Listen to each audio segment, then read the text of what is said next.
कि पिछले पूरे एक हफ्ते में अमेरिकी राष्ट्रपति डोनाल्ड ट्रंप अलग अलग देशों में, जमीन पर, हवा में, हवाई जहाज में एक बात दोहराते रहे कि उन्होंने युद्ध रुकवाने में मध्यस्थता की।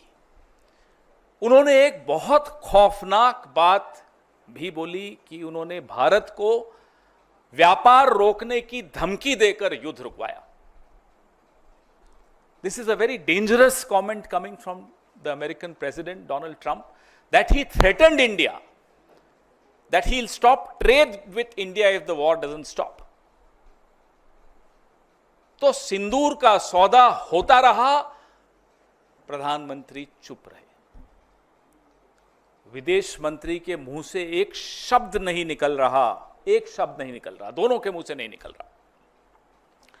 हमें नहीं मालूम कि ऐसी कौन सी सीक्रेट्स हैं, ऐसे कौन से रहस्य हैं मोदी जी के, जयशंकर जी के या भाजपा के और नेताओं के अमेरिका के पास, और मैं तो कहूंगा चीन के पास। न अमेरिका पे मुंह खुलता है, और चीन पर जब मुंह खुलता है तो सीधा क्लीन चिट देने के लिए खुलता है, और मुंह ही नहीं खुलता। कारण क्या है? आपके जो रहस्य उनके पास होंगे, हमें कोई मतलब नहीं उससे, लेकिन देश को नुकसान क्यों पहुंच रहा है? पहलगाम का न्याय क्यों नहीं मिल पाएगा? इसलिए क्योंकि आप डरते हैं अमेरिका से, आप डरते हैं चीन से, आपका मुंह नहीं खुलता चीन के आगे। सबको मालूम है, पूरे देश को मालूम है, पूरे विश्व को मालूम है चीन की भूमिका क्या रही इस युद्ध में, और अमेरिका अपनी भूमिका खुद आगे बढ़ चढ़कर बता रहा है इस युद्ध को रोकने में, और जयशंकर जी का मुंह नहीं खुलता। ये क्या हो रहा है? इसलिए ये सवाल पूछने बहुत बहुत आवश्यक हैं। यह महत्वपूर्ण है कि डोनाल्ड ट्रंप क्या बोल रहे हैं, लेकिन बात सिर्फ डोनाल्ड ट्रंप की नहीं है। बात यह है जो अभी आपने वीडियो में देखा कि कैसे जयशंकर जी खुद प्रेस एजेंसी को सामने बैठाकर और खुद बता रहे हैं कि हमने पाकिस्तान के आतंकी ठिकानों पर हमला करने से पहले पाकिस्तान को सूचित कर दिया था। अब ये सूचित करने का क्या मतलब होता है? इतना भरोसा है आपको आतंकियों पर कि आप सूचित कर देंगे और वो वहीं रहेंगे, या वो चुपचाप बैठेंगे? ये भरोसा है आपको उन आतंकियों पे? रिश्ता क्या है आपका? कैसे आप बोल रहे हैं उनको? क्यों बताया आपने उनको? और इसको आप क्या कूटनीति कहेंगे? ये डिप्लोमेट रहे हुए हैं। आज जो देश के विदेश मंत्री हैं, ये एक राजदूत रहे हुए हैं, आईएफएस ऑफिसर रहे हुए हैं। क्या इसको कूटनीति कहते हैं? माफ कीजिएगा, हमारी देहाती भाषा में इसको मुखबिरी कहते हैं, इसको कूटनीति नहीं कहते। ये मुखबिरी है, ये अपराध है, ये गद्दारी है। और उसके बाद लीपापोती पूरी कि मैंने ऐसा नहीं। अरे आपने तो खैर लीपापोती भी नहीं कि आपके विभाग से एक चिट्ठी आ गई कि ये ऐसा नहीं कहा। आपके मुंह से ये शब्द, एक एक यहां मीडिया कर्मी बैठा है, देश के हर नागरिक ने, विश्व के हर नागरिक ने देखा आपने क्या बोला कि हमने पाकिस्तान को बता दिया था कि हम सिर्फ आतंकी ठिकानों पर हमला करने जा रहे हैं। अब बताइए, मुखबिरी नहीं है तो क्या है? और मुखबिरी का इतिहास लंबा है, अभी उस पर भी आऊंगा मैं। अब हम यह जानना चाहते हैं, क्या इसी मुखबिरी की वजह से अजहर मसूद जिंदा भाग गया? क्या इसी मुखबिरी की वजह से हाफिज सईद भाग गया? यह हुआ क्या? क्या देश को यह जानने का हक नहीं है कि आपने पहले ही सूचित करके अजहर मसूद को बचाया? ये वही अजहर मसूद है जिसको पहले भी बचाया गया था। कंधार में जब IC-814 को हम छुड़वाने गए थे, तब इसी अजहर मसूद को हम जाकर उनको सुपुर्द करके आए थे। ये दूसरी बार बचाने की साजिश क्यों हो रही? क्यों बचाया गया अजहर मसूद को? कारण बताइए। ये जो बयान है विदेश मंत्री का बहुत संवेदनशील है। आतंकी ठिकाने, इस बयान के बाद पाकिस्तान ने उन ठिकानों का क्या किया होगा, खाली किए होंगे, नहीं किए होंगे, ये तो अजहर मसूद जिंदा है उसी से मालूम पड़ जाता है। और कितने आतंकी जिंदा बच के भाग गए होंगे, ये चिंता और ये सवाल हम सबके मन में है। We are right in being concerned and being worried about the future, the safety of our country. If we have forewarned Pakistan, then obviously most of the terrorists like Azhar Masood, like Hafiz Saeed would have escaped. Why did we allow that?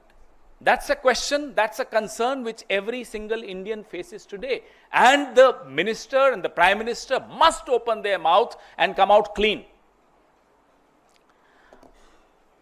अब कल खबर आई कि ISI के लिए काम करने वाले कुछ लोग, कुछ जासूस पकड़े गए। पहले भी खबर आई थी, डीआरडीओ का एक प्रदीप कुरुलकर संघ से बड़ा जुड़ा हुआ था, राष्ट्रीय स्वयंसेवक संघ से, पाकिस्तान को कुछ सूचनाएं गोपनीय देता था। क्या हुआ उसका? आपने उसके बाद सुना, हमने प्रेस वार्ताएं की, बार बार उस मुद्दे को उठाया। क्या हुई? लीपापोती हुई? हो क्या रहा है प्रदीप कुरुलकर का? तो आप बीच में कोई खबर आती है कि भाई आईएसआई के लिए कोई ध्रुव सक्सेना काम करते हुए पकड़ा गया भारतीय जनता पार्टी का, फिर आता है प्रदीप कुरुलकर डीआरडीओ के साइंटिस्ट हैं, संघ से बड़े जुड़े हुए हैं, पूरा दूसरी तीसरी पीढ़ी संघ के साथ जुड़ी हुई है। क्या हुआ उनका? ये है क्या? ये क्या मुखबिरी का इतिहास है?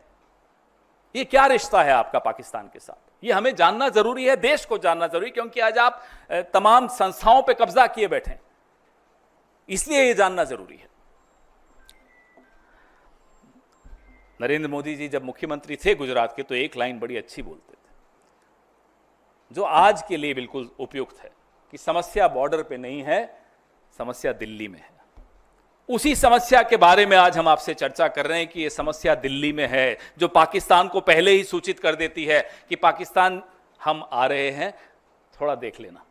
दूसरा वीडियो चलाइए। हम पर बड़ा बोला जाता है कि अरे राहुल जी का बयान पाकिस्तान के टीवी पे चल रहा है, हमारी सहयोगी सुप्रिया जी के लिए आया पाकिस्तान चला रहा है, मेरे लिए आया पाकिस्तान के टीवी पे चल रहा है। अब मैं बताता हूं पाकिस्तान के टीवी पे क्या दिया कि हम मजबूर हैं, हमने ये करना है, मगर फिक्र की कोई बात नहीं है, हमारे इरादे को जंग के नहीं है। हाँ, मिलिट्री के आपका निशाना नहीं बनाएंगे। हम टेररिस्ट के 4-5 ठिकाने हैं, वहाँ एक एक ठा कर देंगे। हाँ। और आंख मारी के निकाल लो लोगों को वहां से। जी, बताने का तो यही बता, वहाँ तो यही तनकीद की जा रही है कि आपने तो अलर्ट कर दिया भाई। तो जाहिर है फिर वहां से अगर कोई था वहाँ, हाँ। बच्चे थे तो उनको निकालिए, फिर भी कुछ रह गए, फिर भी मारे गए, सिविलियंस मारे गए। तो इनका ये कहना है कि हमने तो आपको बता दिया था कि हम आ रहे हैं और आप, तो यार अगर सजा देनी थी तो ये ऐसे करते हैं। तो इसका कि ये पहले दिन से ये फरेब थे, ये सब एक ड्रामा था। ये अवाम को गुमराह कर रहे थे, अपनी अवाम को, और हमारे साथ जंग नहीं करना चाहते थे। अच्छा। अवाम को कह रहे थे हम इंतकाम करेंगे, हम जंग करेंगे, उनको सबक सिखाएंगे। की सबक है? तुसी पहले कहते हो ऐसे आ रहे हो, हट जाओ, रखते तो एक ही गल हुई, यही किया ना जी। ये आप देख रहे हैं जयशंकर जी के चर्चे पाकिस्तान में टीवी पर चल रहे हैं और हंसी उड़ाई जा रही है हमारे मुल्क की। क्या बर्दाश्त करेंगे हम और आप? इस तरह से हमारे देश की 75 साल का एक बहुत, मैं कहूंगा, समृद्ध हमारी एक परंपराएं रही हैं, कन्वेंशंस रही हैं, एक रूल ऑफ लॉ है, डिप्लोमेसी है, सिद्धांतों पर हमारा देश चलता है। हम खुद कभी युद्ध नहीं करते, बिल्कुल सही बात है, हम सिर्फ रिटेलिएशन करते हैं, अपने इंटरेस्ट का प्रोटेक्शन करते हैं, हम अपने हितों की रक्षा करते हैं। और उसके बाद जयशंकर इस तरह का बयान दें जो पाकिस्तान में और पूरे देश में, पूरे विश्व में हमारी हंसी उड़ रही है। इसलिए राहुल गांधी बार बार कह रहे हैं कि आप जवाब दीजिए इस फोरवार्निंग से, ये जो आपने पहले ही पाकिस्तान को बता दिया, इससे देश को क्या नुकसान हुआ, यह हमारा लिए जानना बहुत जरूरी है। देश के कितने हवाई जहाज गिरे, देश को क्या नुकसान हुआ और कितने आतंकी बच के भाग गए, यह जानना हम सब के लिए बहुत जरूरी है। आप देश हित के मुद्दों पर ओछी राजनीति करते रहे जो पिछले 2-3 दिन से हो रही है, और आप सोचें कि विपक्ष चुप रहेगा, आप सोचें कि विपक्ष इतने जो संवेदनशील सवाल हैं, जो देश की गोपनीयता और सुरक्षा से जुड़े हुए हैं, देश के लॉन्ग टर्म इंटरेस्ट से जुड़े हुए हैं, देश के हितों से जुड़े हुए हैं, उस पर हम सवाल नहीं पूछेंगे तो आने वाली पीढ़ी हमको जवाब मांगेगी हमसे कि आप विपक्ष में थे, आप क्यों नहीं बोले। आपका तो जो करेगी आने वाली पीढ़ी वो आप देख ही लेंगे। हम ये सवाल पूछेंगे, आप हमारा मुंह नहीं बंद कर सकते, और अगर हम नहीं पूछेंगे तो पहलगाम, पुलवामा, इस तरह की घटनाएं होती रहेंगी, क्योंकि आप तो नाकारा निकले, इस तरह के काम करते हैं आप। तो ये कांड है, काम नहीं है।